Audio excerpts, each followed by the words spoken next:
మేము ప్రవక్తలను శుభవార్తలను అందజేయడానికి, హెచ్చరికలు చేయటానికి మాత్రమే పంపిస్తాము. అవిశ్వాసులు అసత్యం ఆధారంగా వాదులాడుతారు, దాని ద్వారా సత్యాన్ని ఖండించటానికి ప్రయత్నిస్తారు. వారు నా ఆయుతులను, వారికి చేస్తున్న హెచ్చరికలను ఆషామాషీగా తీసుకున్నారు.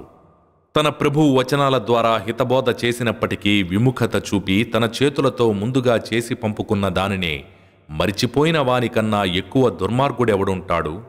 వారు ఖురాన్ను అర్థం చేసుకోకుండా మేము వారి హృదయాలపై తెరలు వేసేశాము. వారు చెవులకు చెవుడు కలిగించాము. నువ్వు సన్మార్గం వైపుకు వారిని పిలుస్తూ ఉన్నప్పటికీ వారు ఎన్నటికీ సన్మార్గం పొందేవారు కారు. నీ ప్రభువు క్షమాగుణం గలవాడు, దయాశీలి. వారి చేష్టలకు శిక్షగా ఆయన గనక వారిని పట్టుకున్నట్లయితే వారిని తొందరగానే శిక్షించి ఉండేవాడు. అసలు విషయం ఏమిటంటే, వారి కోసం ఒక వాగ్దాన సమయం నిర్ధారితమై ఉంది. దాన్నుంచి తప్పించుకుని పోయే చోటేది వారికి దొరకదు. తమ దురాఘాతాల మూలంగా మేము సర్వనాశనం చేసిన వారి పట్టణాలు ఇవే. వీరి వినాశానికి కూడా మేము ఒక గడువును నిర్ధారించి పెట్టాము.